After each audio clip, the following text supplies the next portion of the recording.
If I'll say I don't need anyone, I can say the things to you, bro. I can turn on anyone, just like I turn on you. I got out, sound like a racer, switch spin the night.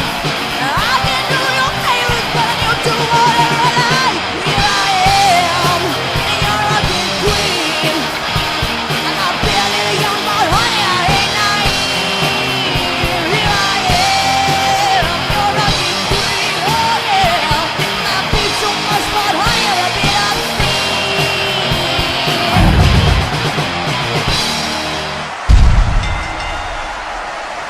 Stay tuned for WWE News, TNA News, Top 10 Wrestling Segment, the Match of the Day, the Wrestler of the Week.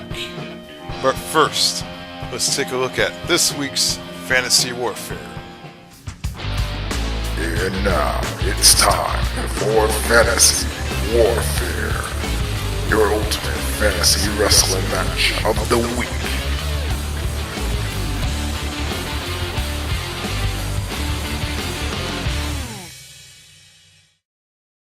If King Kong Brody ever has any demands, I'm gonna come right out here, look you right in the eye. You were my hero! My hero!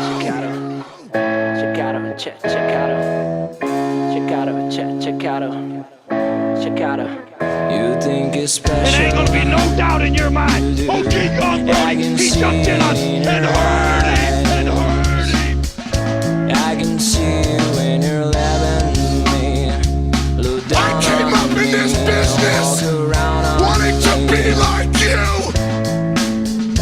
Just one more fight about your leadership, and King Kong your Brody, straight Kong up Brody. leadership. You were 'Cause I my hero! am out of this, and now I'm pissed. Yeah, this time I won't let it all come out. This time I will stand up and shout. I will do things my way. It's my way. If King Kong Brody, This time I won't let it all come out. This time I will stand up and shout. and when the final bell rings, the results are gonna be the same. Because he's gonna get hurt. I idolized you! Check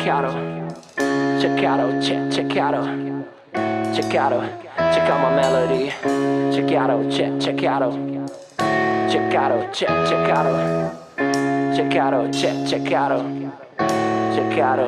Check out my melody.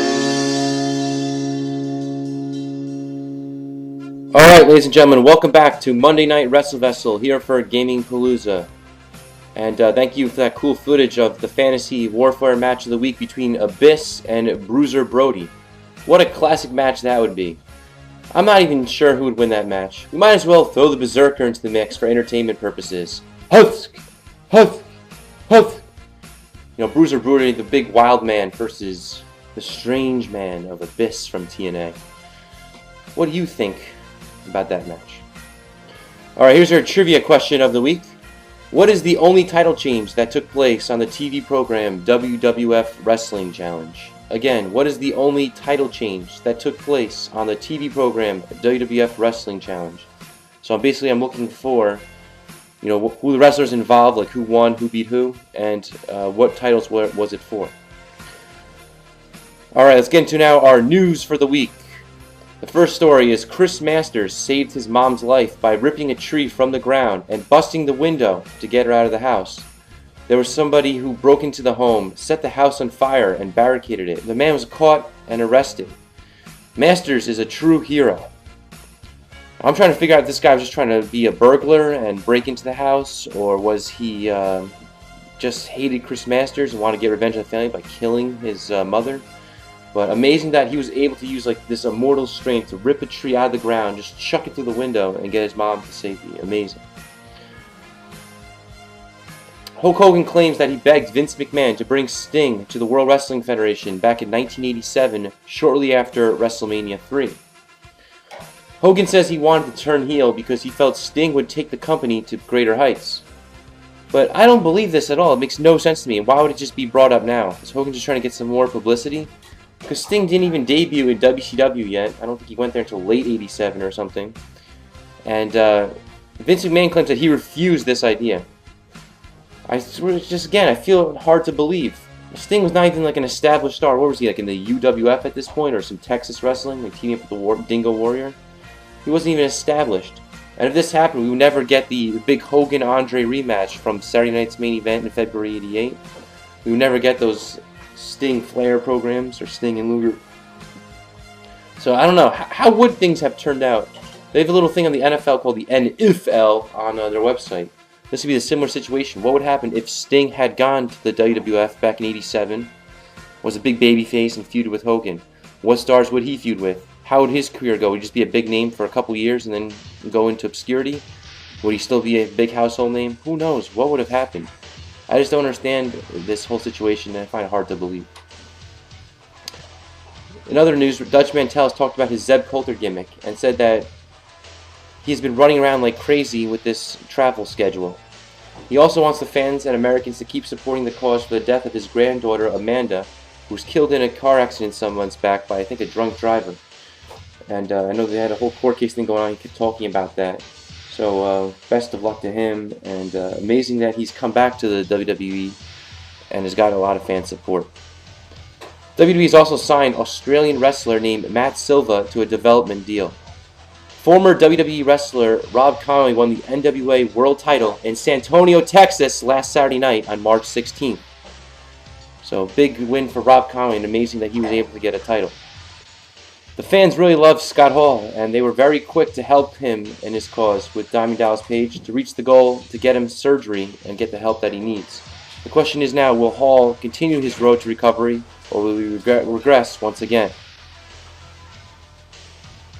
Batista recently came to WWE headquarters. He's reportedly on good terms with WWE, and it is rumored that he appeared to do commentary on a Triple H documentary DVD, which is scheduled to be released this fall in September. So, it's cool that Batista's still on good terms with them. I wonder if he's going to make any TV appearances on Raw or pay-per-view or anything. But, interesting that he was in WWE headquarters this past week. Rey Mysterio Jr. recently had another knee injury, and there's rumor that the company may release him soon. Good for them. I really hate Rey Mysterio Jr. He's very annoying, and he's like, I quit, I quit. Go away, Rey. I've had enough of you. I hate how they gave you a big push when you didn't deserve one, because you're just a little cruiserweight in my mind. Good old JR, Jim Ross, recently did a blog where he hyped up a weekly podcast for Stone Cold Steve Austin. Apparently Austin's going to be doing a half-hour podcast show. But come on, Austin, why don't you come on this show as a guest? That would be very cool. Ric Flair claims that he's not going to appear at the wrestling convention called WrestleCon because he didn't get enough money. I'm not sure if his maid Fifi will be attending, or if Flair changes his mind if the price is right. Woo! But, I don't know. What is Flair going to do? Is he going to appear anyway and get more money? Is he going to no-show? Who knows? But at the moment, though, it appears Flair will not be attending WrestleCon. And now the WWE Hall of Fame. Da, da, da, da, da. Da, da, da. Booker T is our newest candidate, and he will be inducted into the Hall of Fame. Speaking of the Hall of Fame, it was rumored that Maria, the girl who used to be in the WWE in the mid-2000s, was going to be inducting Bob Backlund, but I'm still not sure if that's a rumor or what's going on. It would be very weird, though, as I don't think they had any relationship whatsoever. And now, our WrestleMania 29 report.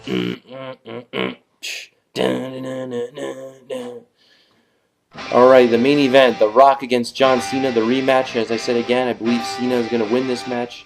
And it's just very boring to me because they just went at it just last year. Why do we need to see this match twice? In other action, Alberto Del Rio defends his title against Jack Swagger. I think Del Rio's going to retain, but who knows. The Undertaker meets CM Punk. Of course, the streak will stay intact. I'll go with The Undertaker. Triple H will meet Brock Lesnar in a no-holds-barred match, and apparently Triple H will be forced to retire if he loses. Not really sure where they're heading in this one. I'll go with Triple H for now, but maybe he will finally retire and go away. In tag team action, Kane and Daniel Bryan, they take on Dolph Ziggler and Big E Langston. The Big Show will team up with Randy Orton and Sheamus against The Shield in a 6-man tag. And Ryback, B.B. Bowen, takes on Mark Henry. There's also rumor there's going to be a Divas like 8-man or 10-man, 10-person tag. But I've heard no new news about that, so maybe that match will happen, maybe not. Maybe it'll be the dark match. I also originally heard that Jericho was going to be on the card, but I have not heard any further news about that. We'll see what happens as time progresses. But at the moment, 7 official matches have been confirmed, and we're only 2 weeks away now from WrestleMania 29. Kurt Angle recently said that he thinks TNA can compete with the WWE if they go to more cities and tour around the world. Good luck with that, Angle, as TNA's been around for many years and it still doesn't appear that it can compete, but if he thinks it can, let's see if there's any small progression in the next coming weeks and months. CM Punk has been pulled from pre-WrestleMania house show matches. Is he injured, or they want to rest him up so he could be at his best against The Undertaker? I'm not really sure, but for some reason he's not going to be wrestling any more house show matches between now and WrestleMania.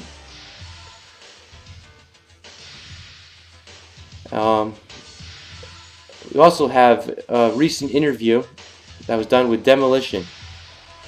And during that interview, Barry Darsow was mentioned as being the perfect fit replacement for Randy Coley, who was the original Demolition Smash for a couple matches. Randy Coley is the guy who played one of the Moondogs.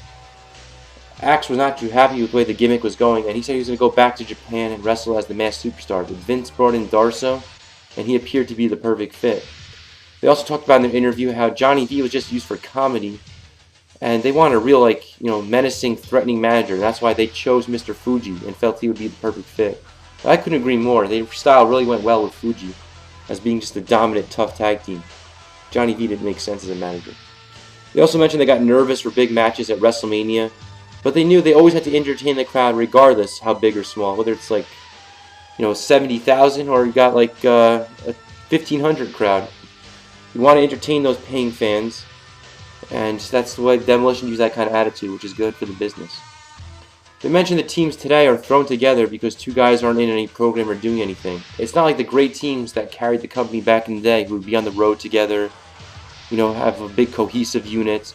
So I just think that the tag teams today suck. I would agree with Demolition says. These guys are just thrown together. Other news, my friend Scott Goldstein, who worked with me at my current job, he used to be a photographer in the professional wrestling business. Recently, WWE had an article about Mick Foley called Mick Foley's Dirty Dozen. The article is about Mick's 12 most brutal matches in his career. And 5 of the 12 cover photos were actually taken by Scott. There are 66 photos in the slideshow, and 20 of them were taken by Scott. It is cool that WWE actually used his photos. Congratulations, Mr. Goldstein. And now let's go down to the aftershock for this week's Top 10 and a TNA News Update.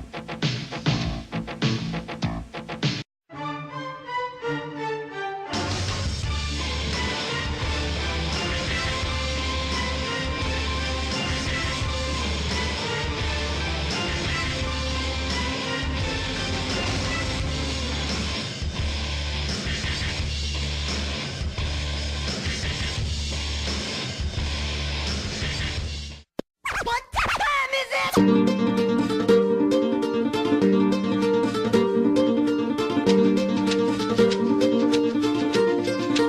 What time is it?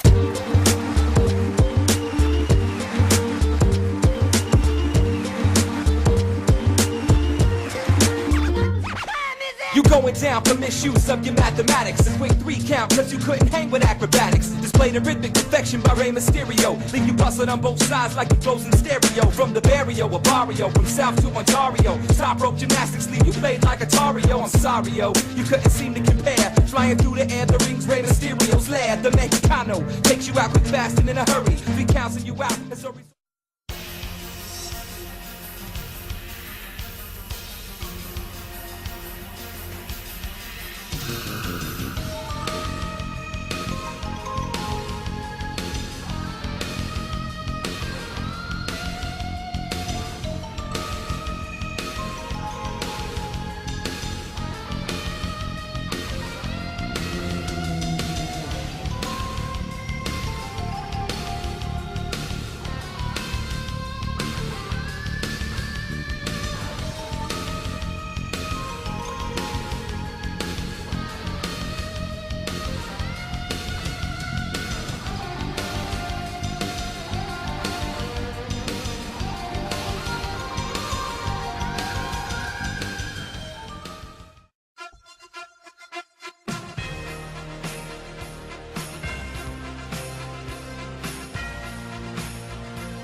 天を突き破る廃墟の中から立ち上がれライダー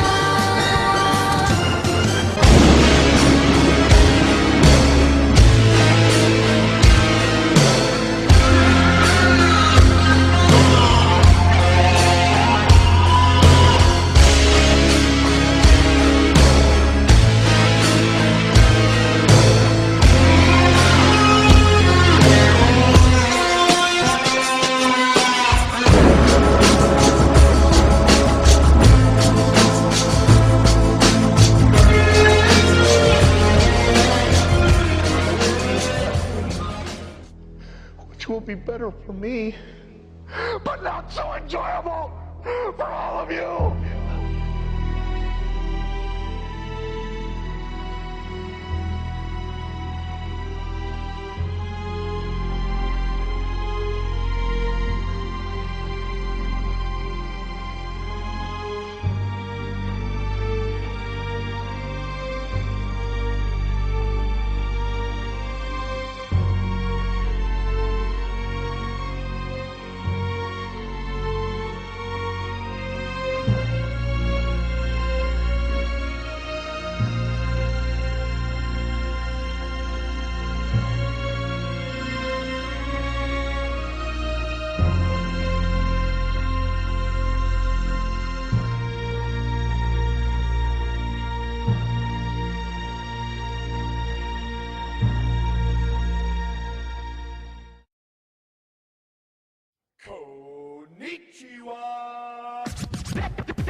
Okay, before I get into the TNA news, let's talk about our Fantasy Warfare. Which is, this week's Fantasy Warfare was Bruiser Brody versus Abyss.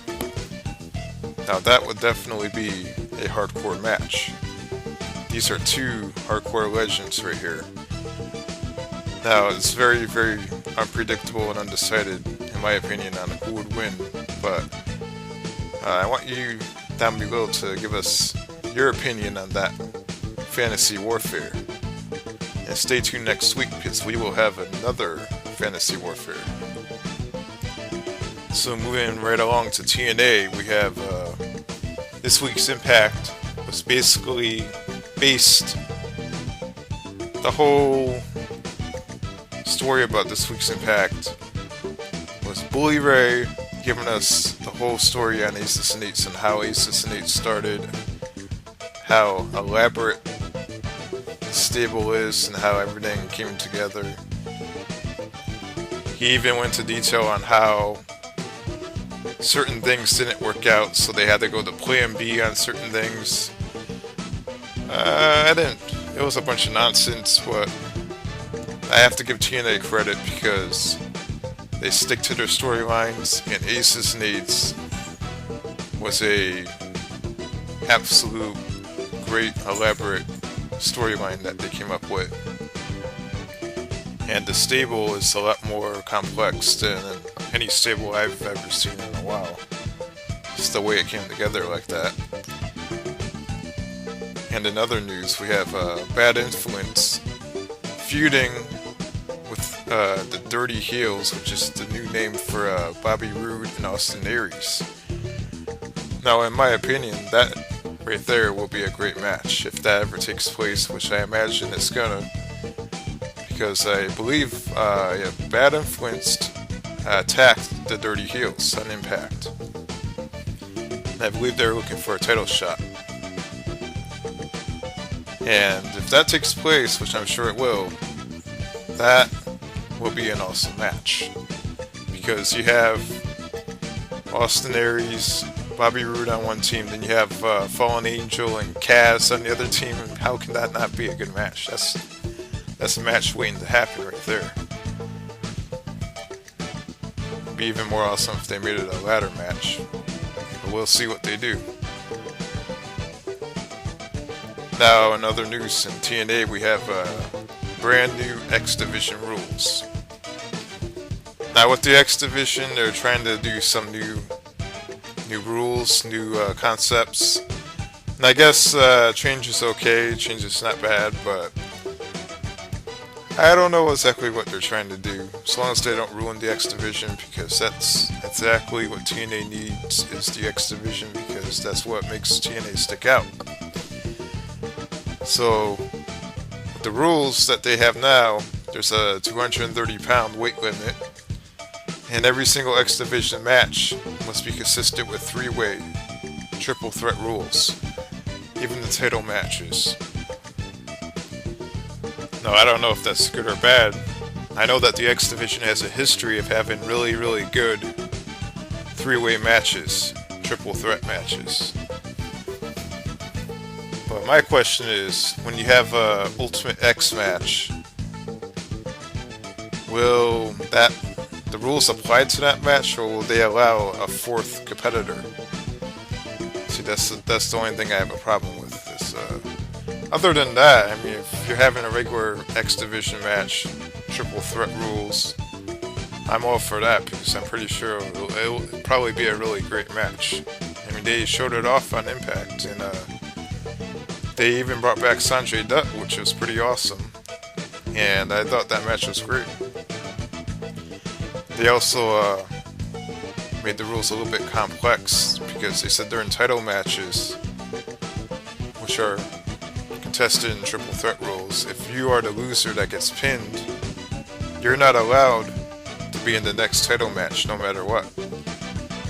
However, the other guy that did not get pinned, but he still lost, has a chance of being in the next title match. So that's, it's a little interesting. It's an interesting concept, to say the least. Now, moving right along, the Impact Zone. The Impact Zone has held many, many TNA events, as you already know, which is the reason why it's called the Impact Zone. It's going to be closing its doors for TNA, and it was known as Soundstage 21. Now, TNA just got done finishing taping their special one night only pay-per-views, which will air eventually in the future. Now, some of these pay-per-views are, I looked at some of the cards they have. I mean, they basically have guys coming back from the past. They even have Hardcore Holly on one of their pay-per-views, and I think that's the first time he's ever even appeared on TNA. They have an X Division pay-per-view coming up. Another hardcore ECW style pay-per-view, like a reunion pay-per-view. They have a tag team pay-per-view, which LAX, I believe, is on that pay-per-view. On one pay-per-view, they have Petey Williams. They have a lot of older guys coming back. Well, not older guys, but past TNA stars. And even some past WWE stars, which is pretty interesting. And as far as I know, these pay-per-views are supposed to be only $15, so they're very, very much worth ordering, in my opinion. I mean, they're supposed to be airing on Friday nights too, which is unusual. Now, some people may not know it, but Soundstage 21 is also where WCW Pro and WCW Worldwide taped their wrestling programs. So WCW actually used the same building that the Impact Zone was in. At the time that WCW used it, there wasn't as many people able to sit inside the building. TNA had expanded the building at one time. So if you go back on YouTube and search for especially WCW Pro, you'll see it, that it's a primitive Impact Zone. And if I remember correctly, WCW had a special,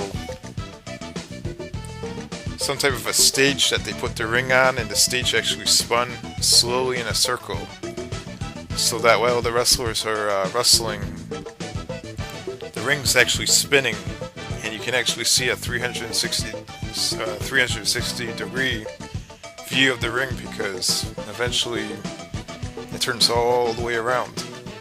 And that was in Impact Zone, which was pretty cool.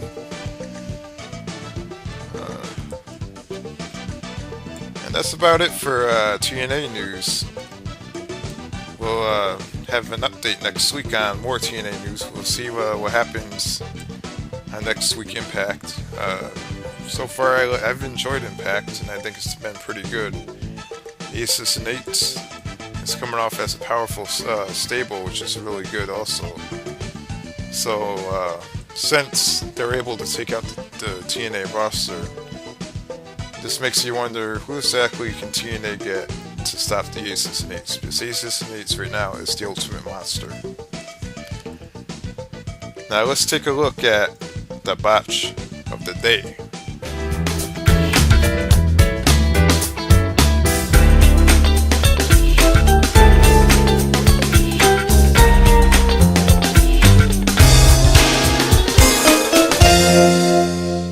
Stick it up your ass if you smell what the Rock.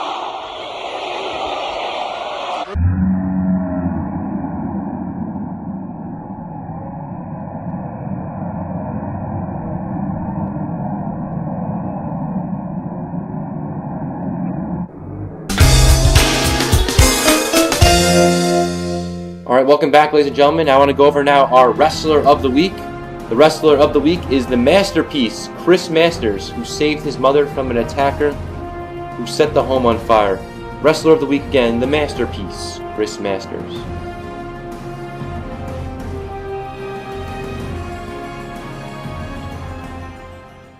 And now our trivia answer from last week's show.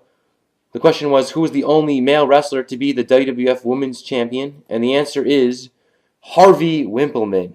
That's right, Harvey Wimpleman became the Women's Champion briefly in 2000 before losing it just a couple days or a week later. And folks, don't forget, in less than 2 weeks, I'll be attending WWE Access on Thursday and the WrestleCon Wrestling Convention on both Saturday and Sunday. Coverage of that will be discussed exclusively on the show. Hopefully have some photos or video to share as well. So stay tuned. Have a good night, everybody. We'll see you again next week for more Monday Night Wrestlevessel. Thank you, everyone.